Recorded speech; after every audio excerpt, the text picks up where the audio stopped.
Heureux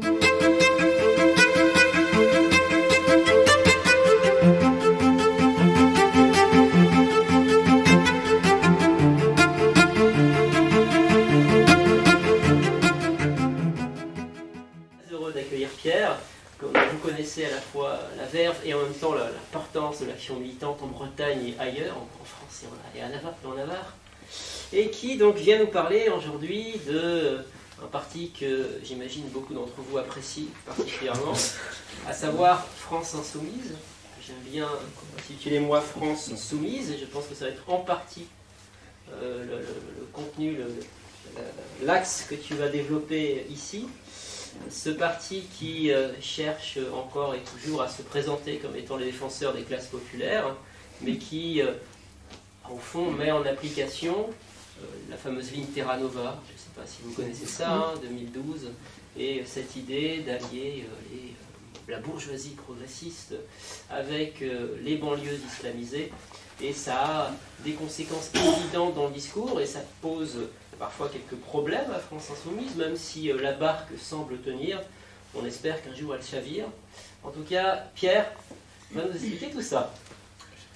Merci Régis, merci donc au Cercle Kelven pour cette invitation.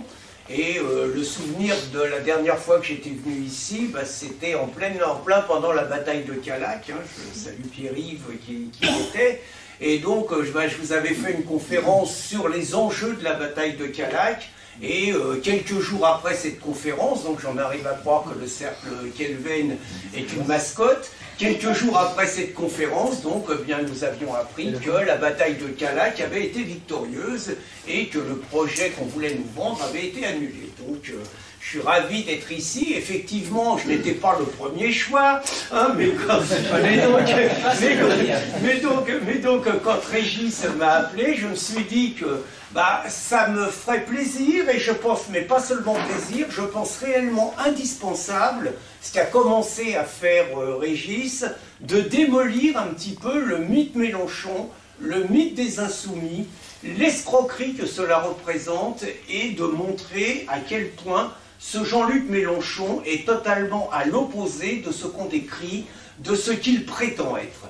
Alors, rappelez d'abord que Mélenchon, c'est le fruit de 50 années de déconstruction de la société française, et que c'est également le fruit de 50 ans de destruction de la France qu'on va avec, sur ce qui constitue les piliers d'une société. Les piliers d'une société, c'est quand même des valeurs sûres, c'est l'ordre, c'est la nation, c'est la famille, c'est l'école, c'est la justice, c'est la République, c'est la police, ce qui fait partie de l'ordre, c'est tout ce qui constitue, avec évidemment la démocratie, le pluralisme, c'est tout ce qui constitue le cadre d'une société homogène, d'une société cohérente, d'une société dans laquelle chacun a envie de partager un destin commun. Et donc, depuis 50 ans, je présume que tous, il vous arrive de vous dire, mais comment, Christine me le dit souvent, comment on a pu en arriver là? C'est-à-dire comment on a pu en arriver à des situations où on se dit, mais enfin, on ne croyait jamais que ça serait possible. Je faisais une blague sur Nordal Lelandais. Mais très franchement, on vous aurait dit il y a 30 ans qu'un psychopathe, un tueur d'enfants, un tueur en série pourrait faire des enfants en prison. Vous auriez dit, attendez, on va regarder, on est le 1er avril, c'est une blague, ok, mais personne n'aurait cru une plaisanterie comme ça. Et aujourd'hui, c'est ce qui arrive. Et tous les jours, je présume, vous constatez des faits qui sont absolument impensables. Hein, ceux qui nous connaissent, vous avez vu que nous avons un ami, Harry Postelaï, qui vient de se prendre 18 mois de prison, dont 3 mois ferme, pour avoir défendu une vieille dame de 83 ans dans la rue, qui était agressée par un toxico, alcoolique, par ailleurs particulièrement violent, avec un casier judiciaire long comme le bras. Le gars, simplement, parce qu'il n'était pas forcément sûr de lui, est sorti pour défendre la dame avec un coup de papier. Pour se défendre, il a repoussé l'autre, c'est lui qui prend 18 mois de prison alors que c'est un héros qui a mis son intégrité physique en danger, qui a même mis sa vie en danger et qui a protégé une vieille dame, c'est lui qui se prend 18 mois et l'autre salopard se prend 68 € d'amende. Vous voyez, et je sais que tous les jours, quand vous regardez les informations, quand vous écoutez un petit peu un ensemble de faits de société, vous êtes confronté à des choses où on vous dit « mais on est chez les fous, on marche sur la tête, qu'est-ce que c'est ce pays ?» Eh bien ce pays, c'est le pays justement de 50 ans, ça ne tombe pas par hasard, c'est le fruit de 50 ans de déconstruction, de démolition des piliers de la société qui font qu'aujourd'hui tout se vaut, qui font qu'aujourd'hui il n'y a plus de repères et qui font qu'aujourd'hui on est dans l'inversion totale, que la victime devient l'accusé, que l'accusé devient la victime et que les Français sont davantage sanctionnés dans leur quotidien que ceux qui agressent notre mode de vie. Mélenchon, c'est ce fruit-là. Alors il est intéressant de savoir, puisqu'il n'y a pas les Insoumis s'il n'y a pas Mélenchon, hein, il est intéressant de savoir quel est son parcours. Parce que je crois que son parcours aide à comprendre un petit peu son évolution et son comportement, son fonctionnement. Donc Jean-Luc Mélenchon est connu pour avoir été membre de l'OCI. Alors l'OCI, pour ceux qui ne connaissent pas, je sais qu'il y a une personne là qui connaît bien l'OCI, hein, mais pour ceux qui ne connaissent pas, l'OCI, c'est l'Organisation communiste internationaliste. Dans les années 1970, il y a 3 grandes familles trotskistes. Il y a Lutte ouvrière avec Arlette, il y a la Ligue communiste révolutionnaire avec Grivine, et vous avez l'OCI avec un mec qui s'appelle Lambert, dont le fait qu'on les appelle les Lambertistes. L'OCI a cette particularité qu'elle se distingue des autres organisations par le fait qu'elle refuse le côté petit bourgeois de l'extrême gauche, et que d'autre part c'est une organisation connue pour sa violence. C'est-à-dire qu'elle a un service d'ordre d'une efficacité exceptionnelle. Si vous ne faites pas 1,85 m et 95 kg, vous n'y rentrez pas. Et ils ont la particularité d'avoir cassé la figure à peu près à toutes les organisations, essentiellement de gauche. C'est-à-dire que c'est une organisation très sectaire, qui, curieusement, ne mène pas beaucoup de batailles contre ce qu'on appelle à l'époque l'extrême droite, mais qui, par contre, passe son temps à agresser les militants de gauche et les militants d'extrême gauche.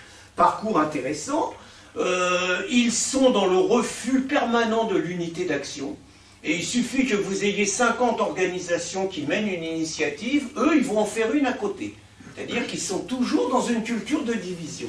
Et l'OCI, par ailleurs fidèle à la stratégie trotskiste, fait un travail d'entrisme dans les grandes organisations ouvrières, très efficace, ils sont très implantés dans Force ouvrière, ils infiltrent également massivement les francs-maçons et ils prennent le contrôle sur la libre pensée. Vous savez, la libre pensée, ces sympathiques personnes qui ne disent jamais rien contre les prières musulmanes et contre la construction de mosquées payées par les fonds publics, mais qui trouvent tout de suite à dire dès qu'il y a un crucifix quelque part, dès qu'il y a une crèche dans une mairie et tout, c'est-à-dire très opportuniste avec l'islam, et vous allez comprendre un petit peu l'évolution de Mélenchon, comment on en arrive là, très opportuniste avec l'islam, et par contre, d'une complaisance plus qu'étonnante, très opportuniste avec l'islam, et par contre impitoyable, je voulais dire, avec le catholicisme, qui demeure son principal ennemi. Alors, Mélenchon est à l'OCI de 1972 à 1976, il rentre au Parti Socialiste en 1976. Il rentre et il fait une brillante carrière, il y reste pendant 32 ans, et il devient le plus jeune sénateur de France à 35 ans, il fait tous les parcours, il finit ministre, même sous Jospin. Ce qui est intéressant à comprendre, c'est que Mélenchon a longtemps été humilié par le Parti Socialiste. C'est-à-dire que quand il rentre au Parti Socialiste, c'est le Parti Socialiste des barons socialistes, de ceux qu'on appelle les éléphants. Et c'est les grandes batailles internes entre les Ricardiens, entre les Jospiniens, entre les Fabiusiens. Et lui, avec son 1%, il pèse pas grand-chose, parce qu'il essaye de constituer un courant gauchiste à l'intérieur du Parti Socialiste. Il paye pas grand-chose, il pèse pas grand-chose, et il se fait régulièrement humilier, chambré, ridiculisé par les barons socialistes. contre qui il conserve une haine, et on peut penser un petit peu à ce qu'il doit savourer aujourd'hui, quand il voit le Parti Socialiste après Hidalgo qui est à 1,7% à la présidentielle, et que c'est lui le roi du pétrole. Il faut savoir un petit peu se souvenir de ce passé pour comprendre un petit peu l'état d'esprit de Mélenchon aujourd'hui.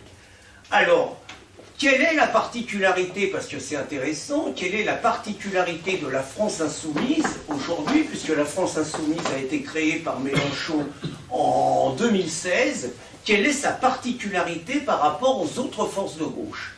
Je dirais que la France insoumise, par rapport aux autres forces de gauche, c'est une machine politique qui ressemble exactement à l'OCI de la jeunesse de Mélenchon.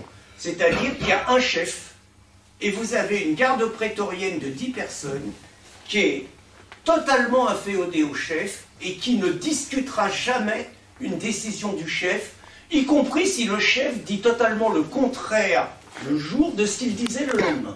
C'est-à-dire, c'est réellement une machine de guerre où les militants fonctionnent en meute. Je pense qu'il faut comprendre ça. Vous avez sur les réseaux sociaux, vous les voyez fonctionner, vous les voyez fonctionner à l'Assemblée nationale. C'est réellement une meute et des gens formés au combat. Ce sont des personnes remarquables, militants aguerris, jeunes, une génération jeune, hein, des gens d'une trentaine d'années. C'est complètement le contraire, par exemple, du Parti Socialiste ou des écolos, où vous avez le bordel permanent. Hein, c'est-à-dire que vous avez des tendances, vous avez des oppositions internes. Chez les Insoumis, il y a une seule tête, il y a un seul chef, c'est lui qui parle, et tous les autres suivent. Et ça, je crois que c'est important de le comprendre, et je crois que c'est important de le comprendre, c'est aujourd'hui le parti dominant. Et pourtant, la culture des Insoumis n'a pas toujours été celle qu'elle est aujourd'hui. Régis évoquait le virage Terra Nova de la gauche. Hein, Jean-Luc Mélenchon est d'une culture, les Insoumis sont plutôt d'une culture républicaine, laïque et sociale. Au départ, c'est plutôt ça leur fond de commerce. Et quand Terra Nova fait le virage, donc Régis l'expliquait, Terra Nova, c'est en gros, le Parti Socialiste comprend qu'il a perdu les classes populaires, comprend que les espoirs suscités par Mitterrand et les trahisons de Mitterrand et de l'ensemble de la gauche font que les classes populaires, et notamment le monde du travail, se tournent davantage vers les partis patriotes comme le Front National. Donc ils ont compris que cette cause est perdue, et donc il faut récupérer un autre électorat. Et c'est l'électorat des minorités. C'est-à-dire les féministes, c'est-à-dire les associations homosexualistes et l'immigrationnisme. Ce sont les trois fonds de commerce un petit peu des minorités aujourd'hui qu'il faut gagner. Mélenchon n'adhère pas immédiatement, les Insoumis n'adhèrent pas immédiatement à ces thèses. Ils ont quand même le vieux réflexe, en gros la différence des droits qui devient le droit à la différence qui devient la différence des droits, c'est pas leur truc. C'est pas leur truc. Et finalement, Mélenchon comprend que, vu le poids de l'immigration, à laquelle il participe pour beaucoup, il n'a pas le choix, il n'a pas d'autre choix que de prendre également ce train et donc de jouer complètement la ligne Terra Nova. Alors, notre rôle à nous, je crois, c'est justement par rapport à ça, parce qu'il n'est quand même pas normal, dans un pays comme la France, qu'un Mélenchon ait pu, à 2 reprises, en 2017 et en 2022, être très près de se retrouver à un deuxième tour. Et je crois savoir qu'il y a pas mal de militants de Reconquête ici. Bien, on peut penser que cette hypothèse a pesé énormément dans le choix d'un vote utile en faveur de Marine Le Pen au détriment d'Éric Zemmour. Puisque de nombreux Français ont eu peur d'un deuxième tour entre Macron et Mélenchon et se sont dit, bon, bah, vu les sondages, même si on préfère Éric, on va voter Marine. Hein, donc, la question, comment peut-on expliquer qu'un tel personnage, dont on a quand même pensé à plusieurs reprises qu'il était au fond du trou, hein, rappelons-nous quand même l'épisode grotesque de la perquisition. La perquisition, alors entre nous, quand il colle le procureur au mur, je le trouve pas totalement antipathique. Hein, c'est une parenthèse, mais bon, l'attitude de Mélenchon sur le côté la République c'est moi, bon, comment on constate que finalement ce jour-là il devient fou. pour un mec qui a quand même l'aspiration de prendre les plus hautes responsabilités, on sent que c'est un mec qui pète complètement les plombs, quoi, qui est prêt réellement à tout. Et bon, l'image est quand même un peu destructrice. Et malgré tout, alors que tout le monde imagine au fond du trou, tout le monde se dit l'alternative à gauche, c'est plus lui, c'est les écolos, c'est quand même lui qui fait 22%, et c'est les écolos qui font 4%, et c'est les communistes qui font 2%, et c'est Hidalgo qui fait 1,7%. C'est une réalité, et aujourd'hui on est dans la même situation, avec notamment les exploits de Mélenchon sur Gaza, j'y reviendrai, mais je suis convaincu que Mélenchon demeure le véritable patron à gauche, et que tous les autres lui mangent dans la main. Alors, notre rôle à nous, je crois, c'est réellement d'avoir un travail de démasquer ce personnage, de montrer qu'il n'est, et de ne pas tourner autour du pot, de montrer que non seulement il n'est pas du côté des classes populaires, mais qu'il est un traître aux classes populaires, de montrer que même s'il fait chanter la Marseillaise de temps en temps, pas souvent, et même s'il met un drapeau bleu, blanc, rouge de temps en temps, il est un traître à la France, il est un traître à la France, et d'expliquer justement pourquoi il est un traître aux classes populaires, pourquoi il est un traître à la France, et pourquoi il n'est qu'un opportuniste qui n'a absolument aucune conviction de fond et qui s'adapte à l'ère du temps. Alors, il y a une chose qui est intéressante, c'est Mélenchon le peuple. On a eu un épisode extraordinaire. L'épisode extraordinaire, ça a été 2012, Mélenchon à Hénin-Beaumont. Extraordinaire, c'est le lendemain de la présidentielle. Il faut savoir que Mélenchon a un truc particulier, c'est un espèce d'hystérique dépressif, c'est-à-dire qu'après une campagne présidentielle, il fait toujours une dépression. Parce que, tout simplement, il est dans l'action, tout ça, et puis le lendemain, ben, il n'y a plus rien.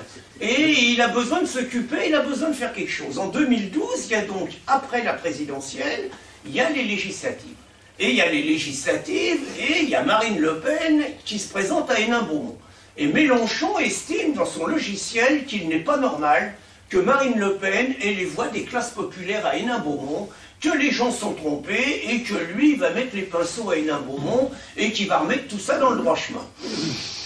On a vu le résultat, ça a été un véritable cauchemar pour lui. La greffe n'a jamais prise, il était obligé de se pointer sur les marchés avec 30 personnes, faisant peur aux gens, invectivant les uns et les autres.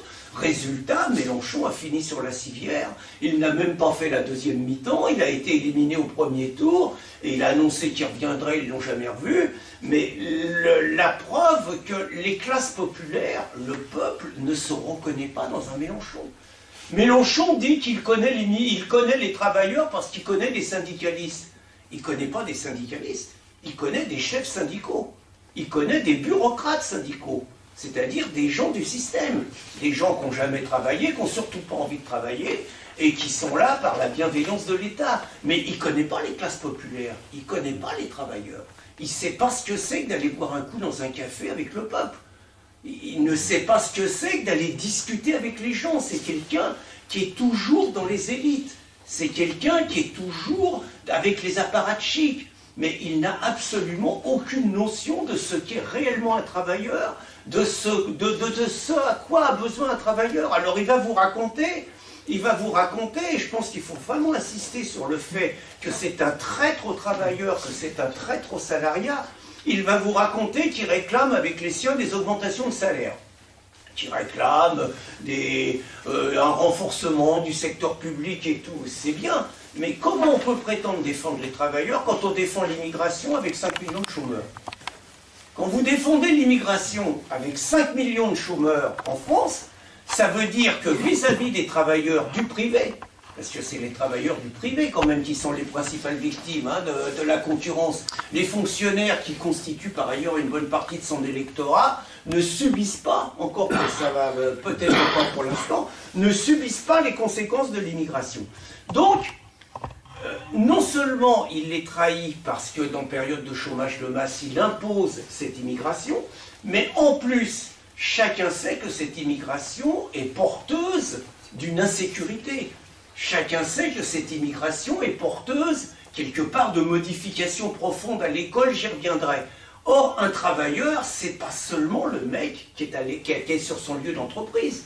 Un travailleur, il a une vie, il a une maison, il a des enfants, il a des loisirs, et ce sont tous ces à côté du monde du travail que Mélenchon, par la politique immigrationniste qu'il défend, met à bas. Donc, quelque part, Mélenchon contribue à détruire le salariat, la vie des travailleurs, le bien-être que tout travailleur a le droit d'avoir et qu'il obtenait par ailleurs dans les années 1970, où ses enfants dans les écoles pouvaient se permettre de réussir grâce à l'ascenseur social, de réussir de belles études et tout. C'est tout ça que Mélenchon met à bas. Alors il y a un truc intéressant aussi, c'est l'Europe. Mélenchon explique qu'il a mené le combat contre l'Europe de Bruxelles en 2003, en 2005, à travers le référendum qui a été confisqué, qui a été volé aux Français. Alors c'est vrai, entre nous, il a mené un combat, une bataille exemplaire. Mais a-t-il mené cette bataille parce qu'elle correspondait à ses convictions, ou a-t-il mené cette bataille de manière politicienne, je dis bien de manière politicienne, pour obtenir un positionnement à l'intérieur du PS et favoriser des manœuvres internes? Il faut savoir par exemple, à l'époque, c'est intéressant à savoir que Fabius voulait être le candidat du Parti Socialiste en 2007. Fabius va voir, c'est Julien Drey qui donne cette anecdote. Hein. Julien Drey qui a longtemps été le complice de Mélenchon. Fabius va voir Hollande et lui dit « Si tu ne me mets pas candidat en 2007, je te fous le bordel sur les européennes, sur le référendum, et j'appelle à voter contre. » Hollande ne cède pas au chantage, et vous avez un rapprochement entre Fabius et Mélenchon pour faire chier la direction du Parti Socialiste et quelque part lui pourrir la vie. Il n'y a aucune conviction sur la question européenne. Et ça apparaîtra quand 3 ans plus tard, le traité de Lisbonne fait que le vote des Français est totalement occulté. Vous n'entendrez absolument pas Mélenchon, il fait le service minimum, mais tout à fait entre nous, il a des capacités de mobilisation qu'il n'utilise pas. Ce qui signifie quelque part que la bataille qu'il a menée sur l'Europe n'était qu'une bataille opportuniste, n'était qu'une bataille de positionnement à l'intérieur du Parti Socialiste. La preuve, c'est que 6 mois après, vous avez le congrès du Parti Socialiste, et tout le monde s'embrasse sur la bouche, et l'histoire du référendum est terminée. Tout le monde est à nouveau copain, vous voyez. Alors, question intéressante aussi sur la politique de Mélenchon, c'est quelqu'un qui vous a longtemps contesté quand des gens comme vous osaient parler de grand remplacement. Vous êtes naturellement, immédiatement qualifié de raciste, nazi, fasciste, comment ils se disent, suprémaciste, enfin bon, et autres gentillesses. Donc le grand remplacement n'existe pas. Mais le grand remplacement en version Mélenchon, c'est donc ce qu'il nous vend, la créolisation de la France. Donc Mélenchon estime que la France blanche c'est terminé et que la France doit ressembler un petit peu à un homme nouveau avec des personnes venues d'ailleurs, venues de partout, qu'on va se métisser. Là-dessus, il est comme Sarkozy qui, rappelez-vous, en 2008 nous avait fait le coup du métissage obligatoire. Donc, il vous explique que la créolisation, qui n'est pas le grand remplacement, mais qui est quand même un peu l'élimination des Français d'origine, hein, c'est l'avenir du pays. Alors, chose intéressante, je regardais un reportage où Mélenchon était en Afrique, parce qu'il se prend pour un chef disons quelqu'un qui a l'envergure du chef d'État, qui est en visite en Amérique centrale, en Amérique latine et en Afrique. Et donc, en Afrique, Mélenchon parle beaucoup aux Africains, leur dit beaucoup de choses, mais vous remarquerez qu'il ne dit pas aux Africains qu'il faut qu'ils se créolisent. Parce que je ne suis pas sûr que si vous racontez aux Africains qu'il faut qu'ils se créolisent, je ne suis pas sûr que Mélenchon ne va pas se retrouver dans l'avion beaucoup plus rapidement qu'il ne le souhaite. Donc vous voyez, l'imposture de la créolisation, c'est que c'est quelque chose qui ne vaut que pour la France. Alors, il y a quelque chose d'intéressant également pour dénoncer l'imposture du personnage. J'ignore quelle était la position des uns et des autres sur le sanitaire. Mais sur le sanitaire, j'ai envie de dire, quelqu'un qui se réclame de la gauche avait un milliard. Vous avez quand même les grands laboratoires pharmaceutiques. Vous avez des gens à qui on interdit de se soigner. quand même, vous avez des gens à qui on interdit au mois de janvier de prendre un médicament qui a fait ses preuves depuis 70 ans. Vous avez ce qu'on appelle Big Pharma qui est aux manettes. Vous avez quand même, comment il s'appelle le conseiller américain, là, les McKinsey. Vous avez quand même McKinsey qui mène toute la politique sanitaire au ministère de la Santé. Vous avez des restrictions des libertés individuelles des Français comme on n'a jamais vu. Très franchement, des gens assignés à résidence, 23 heures sur 24 quand même. Hein, on a le droit qu'à 1 heure, à condition de remplir un petit papier. Ça se termine par des salariés, on n'a jamais vu ça en un siècle de travail.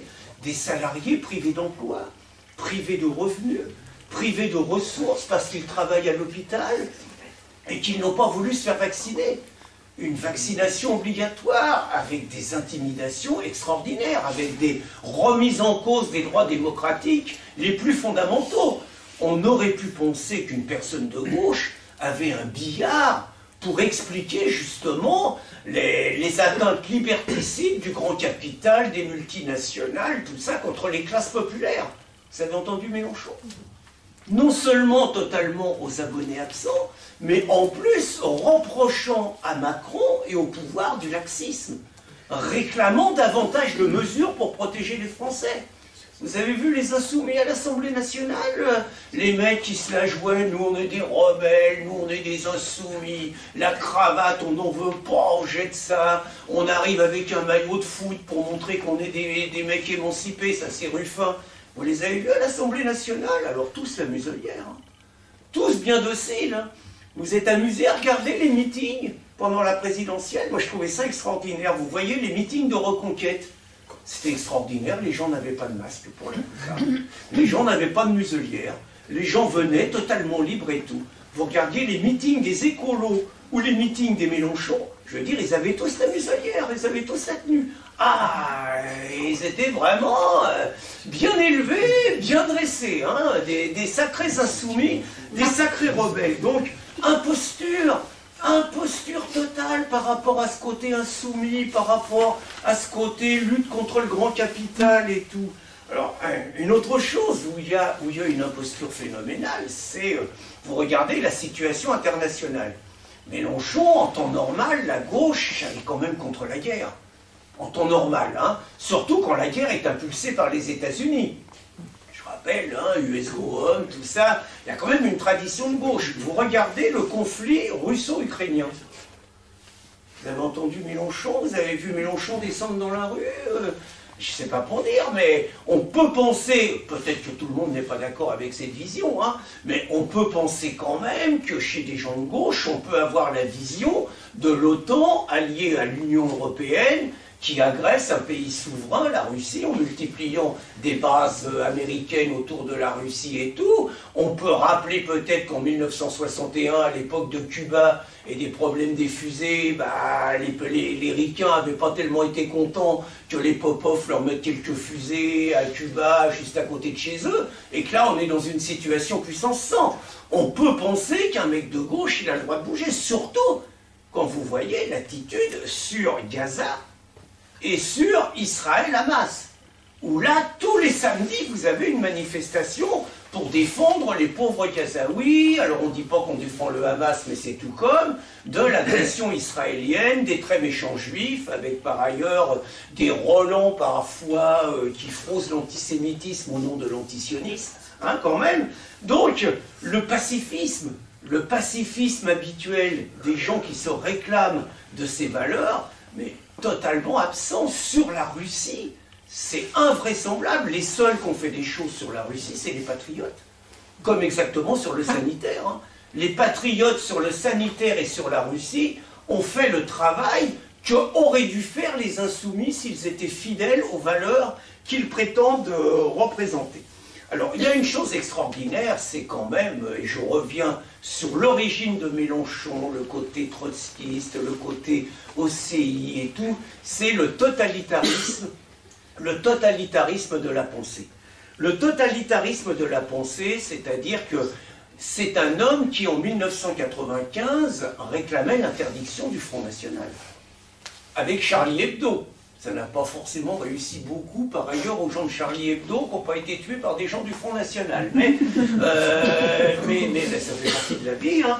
Mais Mélenchon réclamait l'interdiction. Les gens de chez Mélenchon, les insoumis, sont ceux qui réclament systématiquement les dissolutions d'associations patriotes. Ce sont eux qui ont les premiers, en accord avec la LICRA, dont on se demandait par ailleurs de quoi ils se mêlaient, ce sont eux les premiers qui ont demandé la dissolution les jeunes, le col de l'échelle, j'ai un trou de mémoire, génération identitaire, merci les souffleurs. Donc ce sont eux les premiers qui ont demandé la dissolution de génération identitaire. Et à force de le demander, ils l'ont obtenu. Ce sont eux qui ont demandé la dissolution de Civitas. Vous voyez, c'est-à-dire que c'est en permanence une culture d'éradication de l'opposition. Ça commence naturellement par l'opposition jugée la plus extrême, mais ça continuera, et je trouve que sur ce terrain-là, Reconquête et le Rassemblement national devraient peut-être le signaler davantage, la dissolution de tous les petits groupuscules qui en ce moment se mettent en place avec Darmanin, hein, on a vu Academia Christiana et tout, je veux dire, prépare demain, avec des gens comme Mélenchon, la dissolution de Reconquête, pour commencer, et la dissolution possible, parce qu'ils ne gêneront pas, du Front National, s'ils estiment que le Front National ne représente pas, par ses idées, les idées de la République, les idées des droits de l'homme, les idées de l'Europe et tout. J'ai envie de dire, c'est une culture de dissolution, c'est une culture de monopole idéologique, mais c'est aussi une culture d'éradication de toute opposition. Vous avez vu, je présume, sur les médias, l'offensive de la clique Mélenchon contre Bolloré. C'est-à-dire qu'ils ne supportent pas, alors qu'ils avaient des médias qui leur étaient inféodés à 100%, hein, faut pas se raconter d'histoire, ils ne supportent pas l'idée que Bolloré, avec ses 3 ou 4%, puisse représenter une alternative à la tyrannie du discours unique sur lequel je reviendrai. Et tout est mis en place, vous avez une pression quotidienne, dès qu'il y a, alors c'est une multiplication de signalements à l'ARCOM, et c'est des interpellations constantes du ministre de la Culture, il faut dissoudre CNews, le JDD aux mains de Geoffroy Lejeune, c'est un scandale, le fascisme à la tête des journaux et tout, avec naturellement l'instrumentalisation régulière de ce qu'ils appellent l'antiracisme et de ce qu'ils appellent le combat antifasciste. Alors je crois que ça serait intéressant, et je finirai sur cette énumération, par se dire, je vous décrivais ce qu'ont été 50 années de déconstruction de la France, 50 années quelque part de démolition des valeurs, des piliers de la société. Que donnerait aujourd'hui une société dirigée par les insoumis dans les principaux pans de notre quotidien? Par exemple, qu'est-ce que ça donnerait à l'école? On voit déjà l'ampleur du désastre à l'école. L'école est à l'agonie. Mais ça ne leur suffit pas, puisque vous avez malgré tout des écoles en banlieue qui ont le tort d'avoir essentiellement des élèves de banlieue. Et donc vous auriez naturellement ce qui est en train de se mettre en place, mais qui s'accélérerait, une mixité sociale, ce qu'ils appellent une mixité sociale et qui est plutôt une mixité ethnique, de toutes les écoles. C'est-à-dire que ce dont ils rêvent, l'éradication de l'école privée, qui permet encore de temps en temps des écoles d'excellence, et là je fais une parenthèse sur ce qui est un peu l'événement du jour, c'est Castéra, là, la nouvelle ministre de l'Éducation nationale, la Oudéa Castéra. Oudéa Castéra. Donc il faut quand même se dire, je vous avoue, je ne sais pas ce que vous en pensez, les mecs à Macron, soit ils sont vraiment totalement stupides, c'est possible, soit ils ont un sens de la provocation qui dépasse réellement tout ce qu'on peut imaginer, mais coller ministre de l'Éducation nationale, une nana qui colle ses 3 gosses dans l'école la plus cato de chez Cato,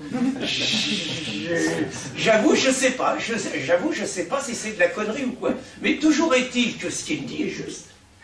En gros, elle justifie le fait qu'elle met ses enfants dans une école privée Tout simplement parce que même dans un beau quartier parisien, l'école publique, c'est le bordel. Ce qui est devenu. Mais avec un Mélenchon, avec la logique des insoumis, qui est une logique égalitaire, mais pas l'égalité des droits, c'est l'égalité par le nivellement par le bas. Hein? Avec cette logique, c'est clair que ça serait l'éradication de toutes les écoles d'excellence, de toutes les méthodes pour échapper quelque part à ce cauchemar qui est devenu l'école publique dans de nombreux endroits de France. Il suffit de voir comment on persécute les parents qui veulent faire l'école à domicile pour leurs enfants. Donc ça serait réellement, on va dire, l'uniformisation de toute l'école avec la fin de toute porte de sortie pour les gens et donc une ethnisation de l'école au nom de la mixité sociale. Alors la justice, le moins qu'on puisse dire, on voit la justice, c'est déjà pas mal, hein. Tous les jours ils nous en sortent une, il faut reconnaître qu'on a les meilleurs juges du monde, et pourtant il y a de la concurrence, hein. Tous les jours ils nous sortent des verdicts pas possibles, bon je vous racontais l'histoire de mon copain Charles, hein. Mais là ça serait encore autre chose, parce que malgré tout, la justice, il y a quand même un problème. Alors il y a une majorité de femmes, ça c'est vrai, hein. Il n'y a plus beaucoup de mecs qui sont juges, hein. D'ailleurs, dans les divorces, c'est pas toujours une bonne nouvelle pour les mecs. Hein. Mais il y a quand même quelque chose de très gênant chez les juges. Je ne sais pas si vous avez vu, la plupart des juges, ils sont blancs. Donc, on peut imaginer que, au nom d'une certaine discrimination positive, pour ne pas pénaliser, vous auriez également l'ouverture de la justice à des personnes issues de la diversité, avec les conséquences que chacun peut envisager. Imaginez la police, je crois savoir qu'il y a quelques personnes qui connaissent un peu la police ici. Aujourd'hui, vous avez la BAC. La BAC, c'est pas pour dire, mais dans l'ensauvagement de la France, heureusement que la BAC est présente pour de temps en temps limiter les dégâts, être capable d'intervenir rapidement, sauver beaucoup de personnes. La bête noire de Mélenchon, c'est la BAC. La BAC qui est jugée comme une police violente, une police raciste, une police qui attise la haine. C'est pas les jeunes qui agressent la BAC. Hein. Les jeunes, s'ils agressent la BAC, c'est parce que la BAC, ils sont méchants avec eux. Hein. C'est ça. Le projet de Mélenchon, c'est le retour de la police de proximité.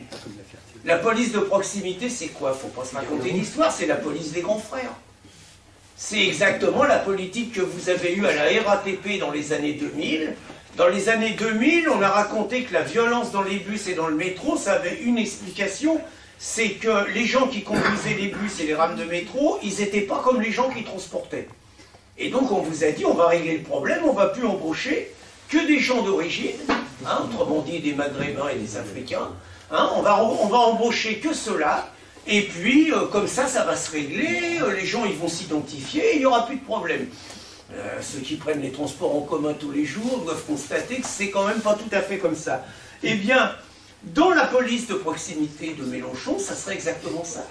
Ça serait la police des grands frères, ça serait une police qui, on va dire, qu'aurait l'ordre de fermer les yeux sur un ensemble de choses, et qui par contre serait impitoyable avec des histoires comme Charles, avec des histoires comme des gens comme vous, qui à des moments donnés, essayez de ne pas vous laisser égorger, essayez de ne pas vous laisser raqueter, essayez de ne pas vous laisser cambrioler. Ce qui serait intéressant, c'est l'administration aussi. Pour l'instant, parce que c'est intéressant, ceux qui vous racontent que la préférence nationale, c'est raciste. Hein, c'est le grand discours de Mélenchon et de toute la gauche. Hein, la préférence nationale, c'est raciste. Alors d'abord, la préférence nationale, il faut toujours le répéter, la préférence nationale vient de la gauche. C'est la gauche, historiquement, en 1931, par le gouvernement Henriot, et en 1938 par Daladier, qui a fait les textes les plus protectionnistes pour les travailleurs français et les plus durs pour les travailleurs immigrés. Mais aujourd'hui, bon, il est connu que la préférence nationale, c'est affreux, et d'ailleurs on a vu sur la loi immigration tout le cinéma qu'ils nous ont fait. Mais la préférence nationale, elle marche dans la fonction publique. Dans la fonction publique, il y a des Français qui peuvent y travailler. Et c'est un exemple précis de la préférence nationale qui n'a peut-être pas que du mauvais.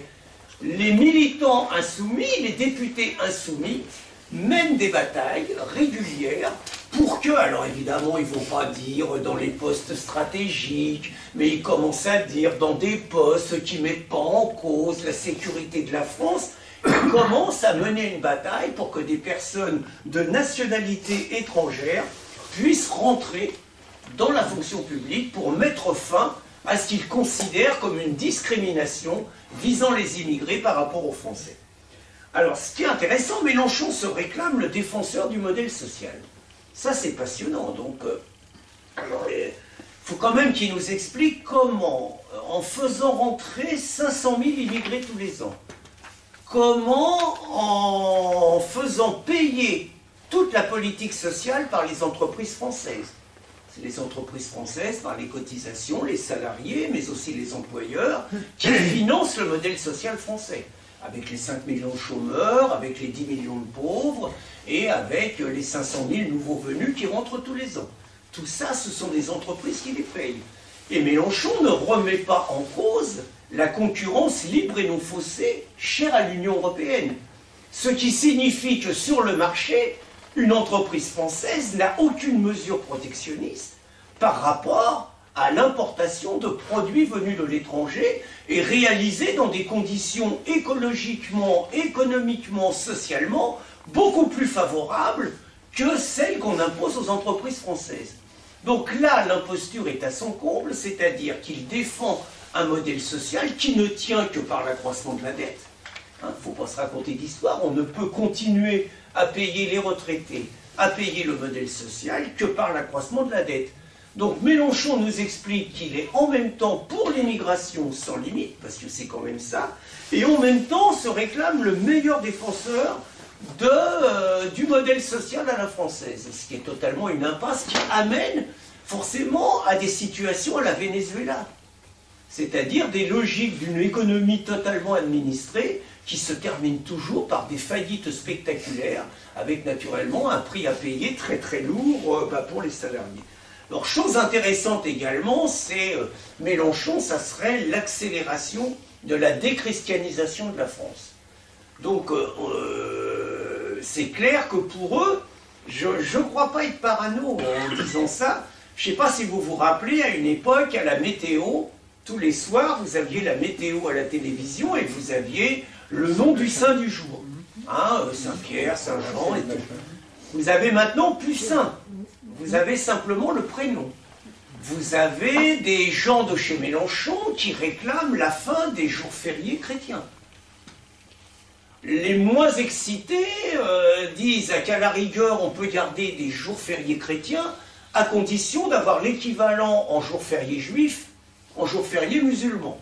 Pour l'instant, on n'en est pas aux adventistes du 7e jour, on n'en est pas aux bouddhistes, on n'en est pas à d'autres religions, on en est là. Mais donc, il y a quand même également la volonté de minoriser la place de l'héritage chrétien de la France. On peut penser que dans la logique qui est celle de Mélenchon, avec on va dire, les concessions qui sont faites aux musulmans qui sont ses électeurs, hein, on peut penser que les églises françaises seraient peu à peu abandonnées, c'est-à-dire faute de moyens, hein, comme on voit, et que par contre il y aurait une bienveillance et un discours qui consisterait à dire, au nom de l'égalité, que s'il y a 36 000 églises en France, pourquoi n'y aurait-il pas 36 000 mosquées? Je veux dire, c'est pas du tout une vision paranoïaque, hein. Je suis convaincu que c'est la cohérence, c'est le discours, c'est la cohérence du discours de Mélenchon. Alors, Mélenchon se présente, et je vais finir là-dessus, Mélenchon se présente comme le pire adversaire de Macron. Là aussi, énorme imposture. Je veux dire, sur quoi Mélenchon et Macron sont-ils en désaccord?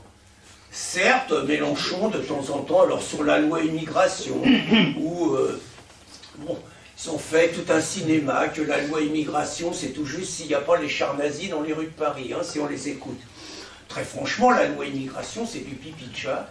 Et chacun sait que la France demeure, après cette loi, et de très loin le pays le plus attractif pour les migrants, pour l'ensemble de la politique d'aide sociale qui n'a absolument pas été remise en cause.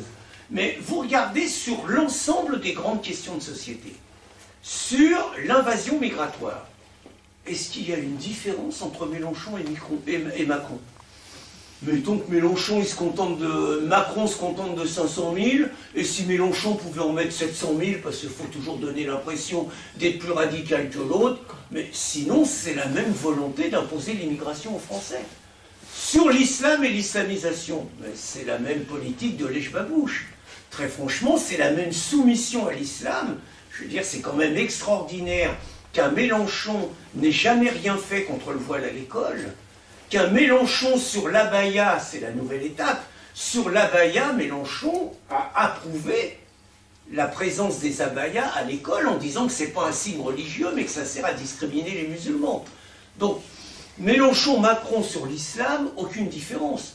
Je vous parlais du sanitaire tout à l'heure, qui est quand même une question fondamentale. Sur le sanitaire, très franchement, ce qu'on a vu, c'était plutôt que Mélenchon était pire que Macron.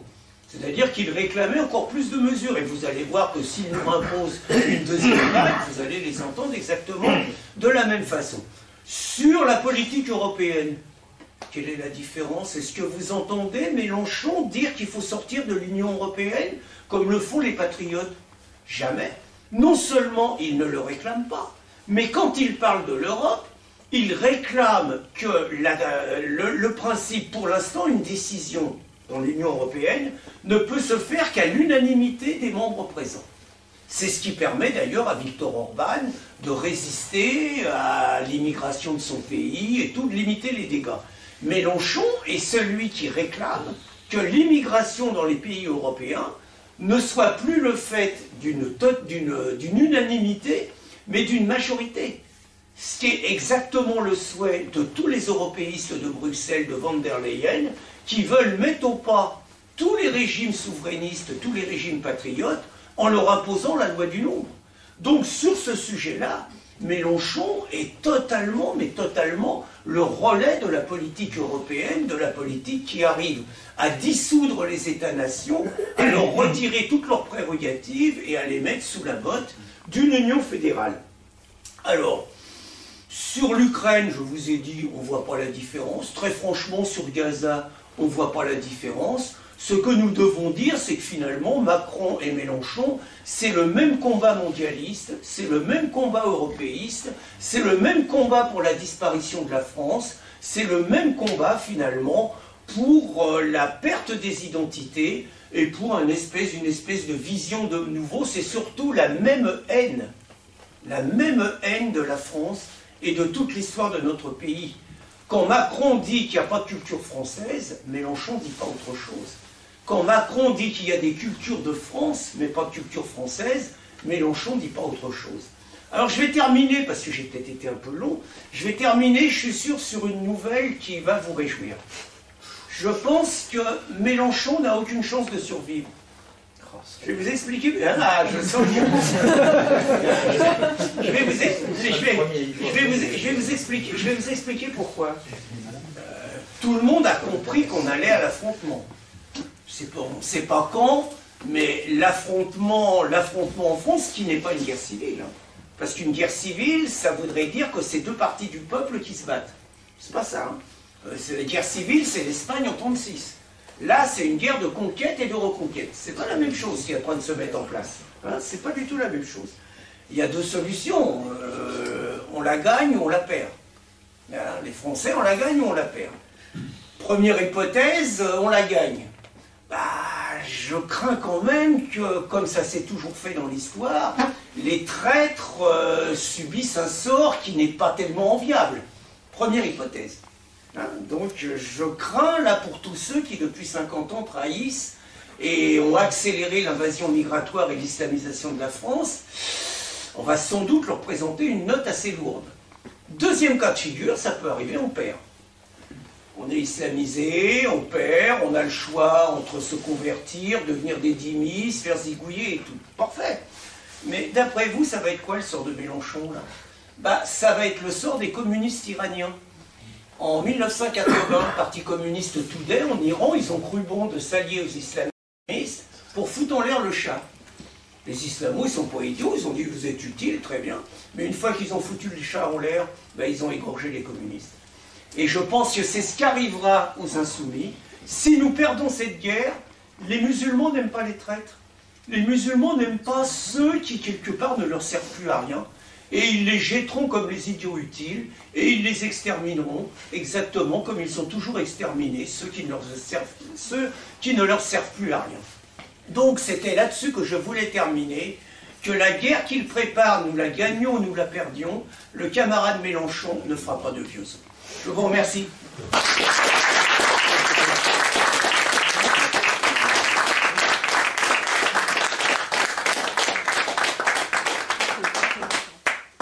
Comme habituellement, on commence déjà la séance de questions, qu'on terminera certainement pendant le repas. Si vous avez eu quelques questions déjà là, aux députés, on les prend. Marie-Pierre.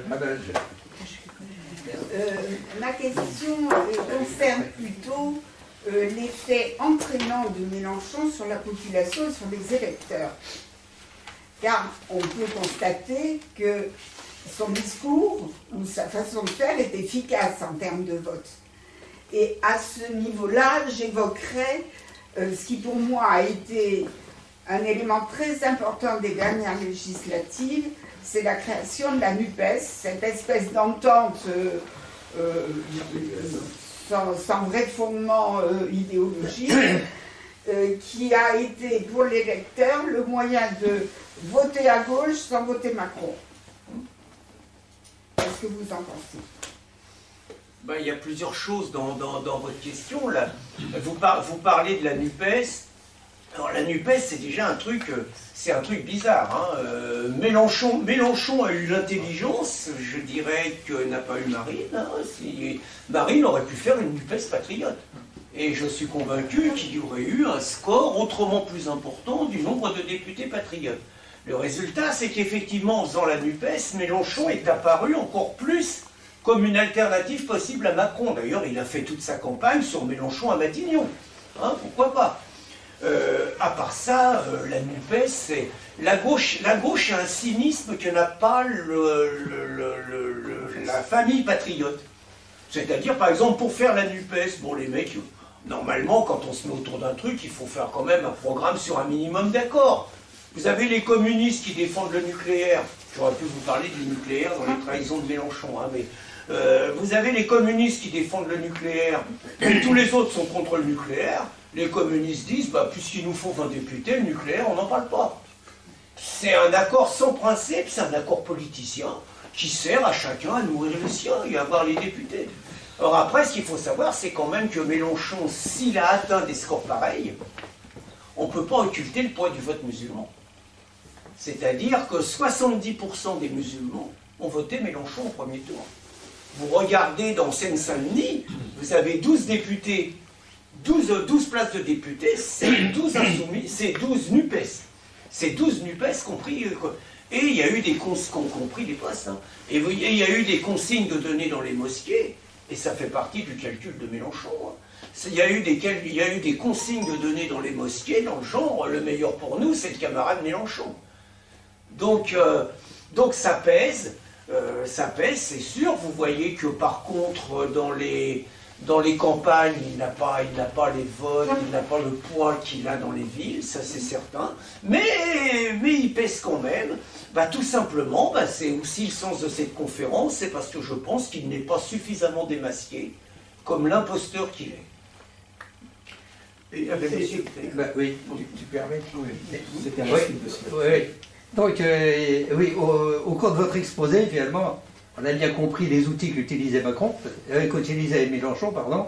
Lapsus révélateur. Lapsus révélateur, parce que c'est des démarches parallèles, et quand vous parliez d'ailleurs de même intérêt, je dirais des intérêts convergents, pour l'instant. Mais alors, donc, en cherchant la logique de Mélenchon, je me dis, compte tenu finalement de ces différents objectifs politiques qui ont varié au cours du temps, quelle est la dominante? Et bon, ayant été dans une certaine école de haut niveau qui était en plein cœur du quartier latin en mai 68, et donc j'avais des trotskistes dans ma promo, je me suis dit que leur idole, c'était Mao au moment de la révolution culturelle. Et je me demande si c'est pas ça, finalement, le fil rouge de la pensée de Mélenchon, c'est assurer un pouvoir sur des masses réduites, disciplinées et réduites, j'allais dire, en esclavage. Donc Mao, Pol Pot et toute cette dynastie, quel que soit le motif, que ce soit l'islam ou le truc comme ça, bon, c'est un avatar. Effectivement, je pense que s'il arrive à ses fins avec l'islam, ça lui pètera la figure, et ça lui pètera aussi à la figure. Mais j'ai l'impression que c'est ça le fil directeur. Je sais pas ce que... Oui. Mais la comparaison avec Mao est intéressante parce que si la révolution culturelle en Chine a été épouvantable, des dizaines de milliers de morts, mais surtout ce qui est intéressant, c'est que Mao a remplacé la vieille garde par les gardes rouges. C'est les jeunes d'abord qui ont épuré ce qu'on appelait les révisionnistes et qu'on fait quelque part le travail d'éradication contre tout ce qui était les dissidents. Si vous regardez ce qui se passe chez les Insoumis, à un autre niveau, mais c'est un peu ça. C'est-à-dire que Mélenchon s'est débarrassé de la vieille garde, un peu les Corbière, les Garrido, les Autain, les Coquerel. Bon, tout ça, c'est du 50-60 ans et tout, pour mettre des espèces de gardes rouges insoumis qui sont des mecs comme Thomas Porte, des mecs comme Antoine Léaumont, Clémence Guettet, évidemment Mathilde. Mathilde, elle est extraordinaire dans le genre. C'est-à-dire des jeunes d'une trentaine d'années, très sectaires, qui ne se compliquent pas la vie, leur vocabulaire est limité, c'est raciste, fasciste, dissolution, extrême droite bien évidemment, mais il tient le parti comme ça, et dans certaines situations, c'est la graine des futurs commissaires politiques des États totalitaires. C'est exactement ça. Je veux juste faire une remarque pour appuyer deux choses. Je pense que sur la question du vote et des gens qui ne vivent pas suffisamment démasqués, moi ça me paraît certain. Je suis persuadé, je dis toujours ça en façon ironique, mais il y en a des gens qui ont voté Mélenchon en 2022 parce qu'ils pensent encore voter Mitterrand en 81. Donc, il y a des personnes qui sont de gauche parce qu'ils sont liés à la gauche, familièrement à la gauche. Et donc ils n'ont pas compris que la gauche n'est plus la même, parce qu'ils ne sont pas suffisamment renseignés politiquement. Donc on est là un public plutôt informé. Peut-être certains ont même eu à un moment voté à gauche, Pierre par exemple. Mais on a vu la différence. Mais ça n'est pas. Moi aussi, là. Mais ça n'est plus ce qu'elle est. Donc déjà, il y a ça. Et sur la dimension dictatoriale de cette tendance politique, ça me paraît une évidence. Alors, c'est une anecdote, mais elle me paraît révélatrice. Lors des universités d'été, l'année dernière, du coup, de France Insoumise, ils ont invité un sociologue qui s'appelle Geoffroy de Laganerie, qui est sociologue entre guillemets parce qu'il n'a pas eu une très bonne note à sa thèse. Et Geoffroy Laganerie, c'est très long et très ennuyeux sa conférence, mais elle est intéressante malgré tout sur une chose, c'est qu'à un moment, le type explique qu'il faut créer, il le dit concrètement, une instance d'autorégulation de la vérité. C'est le terme qu'il utilise. Et il réfléchit en ce moment parce qu'on voit ici la dimension antidémocratique de sa pensée, c'est que le peuple, fondamentalement, il peut aller dans le mauvais sens. Donc on peut dire des bêtises, remettre en cause les questions de discrimination, par exemple, et remettre en cause la question du réchauffement climatique. Donc en conséquence, puisqu'il part de ce principe-là pour après étendre sur d'autres choses, il faut créer une instance avec des scientifiques qui représenteraient la vérité et qui aboutirait à des sanctions de personnes qui porteraient un discours différent. Donc il y a cette pensée totalitaire. Je pourrais aussi évoquer des choses sur la dimension milicienne, parce qu'ils ont leurs milices, qui sont les fameuses Antifa, les relais de ces milices au niveau médiatique. Donc Blast, par exemple, c'est impressionnant la manière dont ils coupent des faits, voire transcrivent les faits de façon fautive. Par exemple, dans le dernier reportage de Blast sur la menace néo-nazie en France, on a tous très peur quand on sort dans la rue, vous avez conscience que des néo-nazis sont partout, eh bien, ils commencent leur reportage en expliquant que ceux qui avaient, vous savez, sur Robin-sur-Isère, donc les jeunes qui ont été au quartier de la Monnaie, ils commencent leur reportage en expliquant que le jeune qui s'est fait mettre tout nu, là, c'est les policiers qui l'ont fait. Et les jeunes du quartier l'ont récupéré. On en est à ce niveau-là de transformation de la vérité. C'est pas tout à fait France Insoumise, mais c'est France Insoumise quand même parce que c'est le même monde. Et effectivement, des gens comme ça au pouvoir, ça aboutirait à un discours qui traverserait la vérité et qui mettrait à mal tous ceux qui pensent à l'encontre de ce qu'ils sont. Ils sont génétiquement comme ça. Régis, C'est pour appuyer. on va pas chercher Blast, hein. On a West France, nous. Oui, mais ça c'est Ça nous suffit, aussi le moment, ça nous parce que suffit, ces ils sont gens-là sont pareils. partout, ils sont dans la rédac. La rédac de Lorient, c'est que des gens qui pourraient prendre la place. Il y aurait des anecdotes à évoquer là-dessus. Mais bon, vas-y. Oui. Oui, en fait, c'était en complément tout à l'heure, mais ça va très bien dans le propos qu'on est en train de tenir. Certains ont pu voter à gauche par le passé, je ne sais pas. Alors, est-ce que c'est une question d'âge ou pas? Le fait est qu'aujourd'hui, en termes de classe d'âge, la tranche, je ne sais pas si c'est 16, 18 jusqu'à 30 ou 35 ans, vote énormément également pour la France Insoumise et pour Mélenchon. Est-ce que c'est un manque d'information? Est-ce que c'est d'autres choses? Votre point de vue m'intéresse. Il y a plein de choses. Mais c'est quelque chose.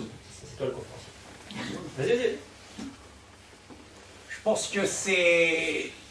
Je parlais de 40 ans. Depuis 40 ans, on entend dire que la gauche, c'est le camp du bien et de la générosité, et que la droite, c'est le camp de l'égoïsme, c'est le camp des riches, c'est le camp des racistes, c'est le camp des descendants du colonialisme, de l'esclavagisme, du nazisme, des camps de concentration et autres horreurs. Faut reconnaître que militer, je crois que c'est Éric Zemmour qui disait ça quand il avait reçu à Paris les militants de Génération Z, c'était « mais comment vous avez fait pour passer au travers les mailles du filet ?» C'est un peu ça quand même, c'est exceptionnel, sachant que vous en êtes à 2 générations de parents issus de mai 68. Moi, j'ai presque envie de dire qu'avec le matraquage qui existe dans toutes les instances de la société, et ça commence à l'école, hein, où à l'école, on vous apprend non plus à lire, écrire, compter, mais à sauver le climat et à accueillir l'autre, je dirais que c'est un miracle qui y est, parce qu'il y a également quand même beaucoup de jeunes qui ont voté Marine ou qui ont voté Éric Zemmour aussi quand même. Hein, ils sont nombreux à voter Mélenchon, trop nombreux, mais il y a quand même une résistance de la jeunesse que je trouve intéressante et louable et exceptionnelle dans le contexte que nous connaissons. Il y a une sociologie, à mon avis, sur les jeunes, c'est que les jeunes, classe moyenne, vont voter plutôt à gauche, effectivement, Mélenchon. Pour avoir différents types de publics, puisque moi j'ai du lycée général, j'ai eu du lycée technique et du lycée pro. Lycée technique, c'est ce qu'on appelle les STMG maintenant. Moi, les STMG, ils ne votent pas tous à gauche. Il y en a qui ont voté Marine très clairement. Lycée professionnel, également, ça vote Marine. Donc ça dit quelque chose de la sociologie aussi. C'est-à-dire que peut-être parce qu'ils sont moins renseignés, moins scolaires, quelque part ils sont un peu plus libres, et puis aussi parce qu'il y a leurs parents qui pensent comme ça, bah, ils vont aller davantage vers d'autres idées. Et de manière plus générale, alors dans le cadre de Conquête, c'est sans doute une jeunesse plus conservatrice, donc qui est issue d'un milieu plus conservateur. Donc il y a des parents qui ont fait un filtre quand même, ou alors quelque part le fait d'être à l'écart du système parce qu'ils ne sont pas assez scolaires, ils pensent plus librement. Donc, ça, je pense que c'est les noyaux d'une partie de notre électorat jeune. Et il y a un truc qui me semble positif, c'est que quand on regarde la sociologie, dès qu'on passe au-dessus de 25 ans, le camp national monte. Donc, il y a un côté un peu naïf du 18-25, de la générosité, et en grandissant, en se confrontant au monde du travail, il y a quelque chose qui change. Et un des axes sur la jeunesse, c'est ils se battent pour le vote à 16 ans. Ah oui, bah c'est normal. Et le vote à 16 ans, quand on connaît par ailleurs la démographie de la jeunesse et quand on voit le changement de population qui se fait dans la jeunesse, vous voyez aussi là encore une façon d'imposer un nouvel électorat et de marginaliser l'électorat français traditionnel. Et le vote à 16 ans, ça peut marcher un jour. Effectivement, ils bondissent. Le permis déjà. Alors, je voulais juste compléter sur ce sujet, dire qu'il y a une énorme différence entre la génération de nos enfants, hein, on va dire les 30 soit 50 ans, très dépolitisés, hein, se hâtant de jouir, de gagner de l'argent, etc. Et la nouvelle génération qui est celle de nos petits-enfants, et qu'on voit fonctionner, et qui, étonnamment, dès 14, 15, 16 ans, s'intéresse, se politise, et ose mettre en doute le dogme. D'abord, ils ne regardent jamais la télé, ils sont sur leur portable, mais sur leur smartphone, mais pas seulement pour faire des jeux, ils se renseignent, et ils ont l'envie de mettre en doute. Et ça, nous, on le voit avec nos petits-enfants réciproques. Hein. Moi, j'ai mon petit-fils qui, l'an dernier, en seconde, était dans une bonne petite classe de lycée privé, parce qu'on ne s'en sort plus que dans les lycées privés maintenant. Ils étaient une dizaine dans une classe de 30, c'est énorme, une dizaine, à systématiquement contredire les profs. Ils étaient 10 à faire un groupe sur la Russie, sur le Covid, sur vraiment toutes les impostures et gauchistes et macroniennes. Et le hasard a fait qu'ils étaient 10 sur 30 à dire prof, non, elle a commencé sur l'Ukraine, premier jour je crois, mais madame, les accords de Minsk. Et là, apparemment, elle ne savait même pas de quoi on lui parlait. C'est-à-dire qu'ils étaient une dizaine à jouer. Alors, ça fait plaisir quand ils vous racontent ça, mais en même temps, on se rend compte qu'il y a le jeune, il y a le groupe Argos. Vous avez des tas de petits groupes de jeunes qui sont en train de se lever et qui nous dit quand même, à nous qui parfois sommes tentés par un pessimisme de mauvais aloi, qu'il y a peut-être quand même une relève. Des gamins qui ne se laissent plus manœuvrer et qui mettent en doute. Alors, c'est pas partout pareil, on est d'accord. Hein, tu évoquais ton expérience. Mais moi, je le vois quand même dans pas mal vraiment d'expériences. Et ce qui m'a stupéfaite, ça a été le nombre de jeunes à Villepinte, le nombre de jeunes dans, effectivement, tous les meetings de Zemmour. C'était, je ne suis pas d'accord avec tout sur Zemmour et de loin, mais pour ce que j'ai vu, c'était enthousiasmant de voir cette jeunesse qui en avait, parce que là, ce n'était pas seulement des convictions, c'était des jeunes prêts à se battre, prêts à prendre des armes, je pense, le jour dit, et qui en ont marre de se laisser faire. Et je trouve que si on doit, malgré ce discours terrible sur ces cinglés, avoir un petit peu d'espoir, c'est le fait justement de se dire qu'il y a une jeunesse qui veille et qui a l'air de préférer se battre plutôt que se soumettre. Voilà. Juste pour appuyer ce que tu dis, donc on a des petits échantillons ici de jeunes, donc, juste derrière toi par exemple, avec des jeunes qui s'investissent et qui prennent des risques. Alors, certains d'entre vous connaissent peut-être tout ce qui a pu arriver à Stéphane, on pourra s'en faire l'écho si vous souhaitez. Mais oui, donc on a ceux qui sont militants politiques, qui sont des combattants incontestablement, parce qu'il y a une dimension révoltée chez eux. Et ça doit nous inciter à l'optimisme. Et une grande partie des raisons de ça, c'est aussi sur quoi vous travaillez tous les deux, c'est les réseaux sociaux. C'est-à-dire que les réseaux sociaux permettent, c'est pour ça qu'ils veulent limiter, réguler avec Thierry Breton l'accès à certains types d'informations. C'est ça qui leur fait peur. C'est comme tout le discours sur les fake news. Les fake news, c'est vieux comme la politique. Hein. Le mensonge, ça va avec la politique. Sauf que c'est apparu quand Trump a gagné. Ça devient un sujet important, essentiel. Ils ont peur. Et ils ont peur parce qu'effectivement, on est dans des générations digitales. Et ces générations digitales, elles peuvent regarder ailleurs, elles vont être alpaguées par un influenceur qui leur parle un peu, Thaïs Escufon, Papacito, et puis ils en arrivent à de la chose très politique. Et sur juste un commentaire, un complément à ce que tu as dit, sur un volet connexe, sociétal par exemple, tu as également la génération Manif pour tous qui a suscité des vocations et qu'on retrouve aujourd'hui dans les meetings, à Villepinte et ailleurs. Et tu as une tendance conservatrice qui développe chez celle qui se pose des questions, effectivement, peuvent se tourner, notamment je parle de ces influenceurs-là, vers des questions religieuses aussi. Il y a Didier. Didier. J'aurais une petite question, ça serait sur l'après-Mélenchon. Parce que, bon, sans manquer le respect, il a quand même un certain âge, Mélenchon. Et on voit bien que c'est un parti, c'est un peu comme un gourou. Il mise tout sur sa personne. Son avant-garde rouge, comme vous avez dit, elle n'est vraiment pas à la hauteur. On a vu le panneau face à Marion, on a quand même vu une sacrée différence de niveau. Comment ce parti peut tourner quand Mélenchon, parce que 2027, Mélenchon, il y sera peut-être, mais après, il n'y sera plus. Il veut une 6e République parce que dans la 5e, on vote vraiment pour un personnage. Or, eux, si on vire Mélenchon, ils n'en ont plus de personnage.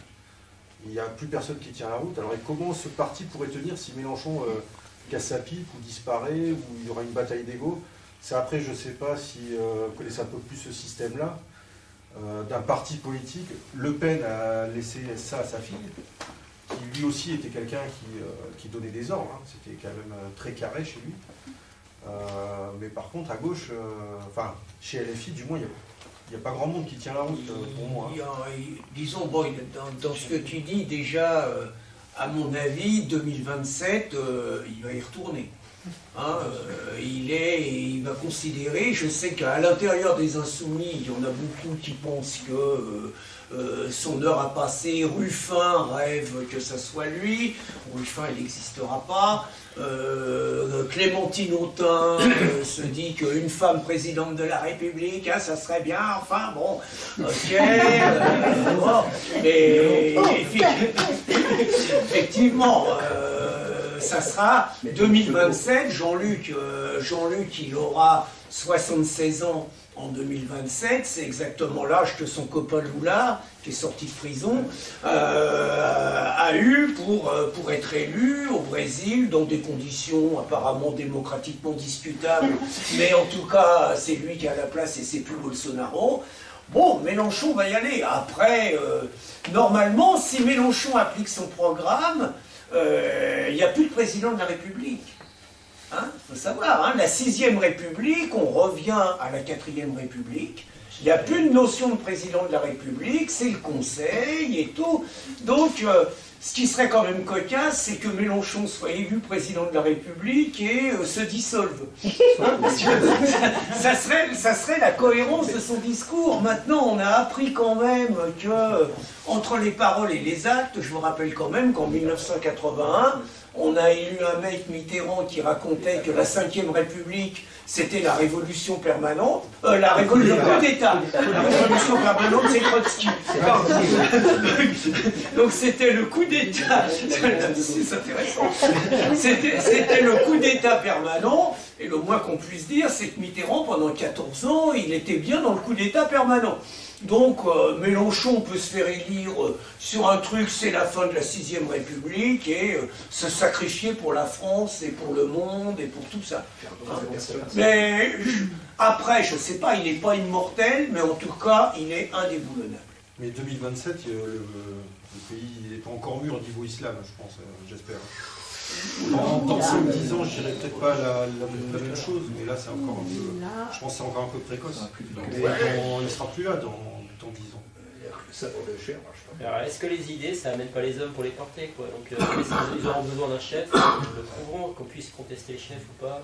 C'est un peu comme chaque fois qu'il y a un chef qui est assez intelligent pour être d'abord indiscutable, tenir tout le monde et qui fout à peu près la paix à chacun, ça marche. Et puis quand le chef est plus là, effectivement, c'est le bordel, parce que c'est clair que l'après Mélenchon chez les Insoumis, on n'a pas tout vu. Hein, moi j'ai envie de dire, c'est assez compliqué, à chaque jour suffit sa peine, et pour l'instant, contentons-nous au quotidien de tout faire pour que Mélenchon au 2e tour, non seulement ça n'arrive pas, mais pour démasquer cet imposteur, ce traître, cet ennemi de la nation, et ce mec surtout qui vraiment, quelqu'un disait, un mec qui s'est fait virer de chez lui, parce que les mecs quand ils sont chez lui ils disent jamais rien, mais quand ils sont virés en général ils commencent à parler. Et justement c'est Guéméné qui dit, non il s'appelle comme ça, Guéméné, Thomas Guénolé, Guénolé, c'est l'andouille et Guénolé. Aussi c'est pareil, c'est à peu près pareil. Donc Guénolé disait que Mélenchon n'avait pas de conviction arrêtée, que la seule chose qui lui importait, c'était la prise du pouvoir. C'est ça. Et vous voyez par exemple, je ne l'ai pas abordé tout à l'heure, je le regrette, vous voyez la question du nucléaire. C'est quand même, ça résume aussi ce qu'est Mélenchon. Mélenchon, pendant toutes ces années où il se disait défenseur des services publics, défenseur des principes républicains, même défenseur de la France, il avait un discours France républicaine. Il était naturellement un adepte du nucléaire. Pour plein de raisons honorables qu'il expliquait. Il disait que c'était d'abord la source de l'indépendance française, mais il ajoutait que c'était aussi la possibilité, parce qu'il était proche de la CGT, d'avoir des ouvriers qui travaillaient dans les centrales nucléaires avec des bons statuts, des bons salaires, des bonnes conditions de travail, et que donc c'était à l'honneur de la France et tout le monde s'y retrouvait. Et Mélenchon n'avait pas de mots assez durs pour casser les verres. Je ne sais pas si vous vous rappelez, un jour c'est Cohn-Bendit et puis ma mère qui veulent aller faire la leçon à des ouvriers de la CGT dans une centrale nucléaire. Je crois que c'était vers La Hague.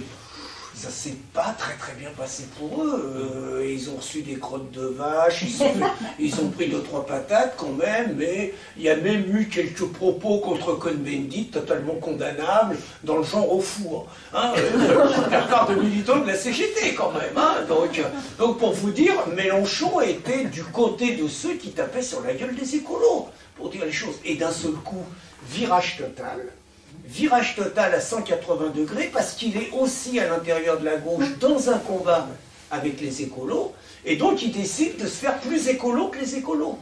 Exemple par exemple, c'est intéressant, les écolos disent qu'il faut sortir du nucléaire en 2035. Plus de nucléaire, 0%. Mélenchon dit non, on ne peut pas attendre 2035, c'est 2030.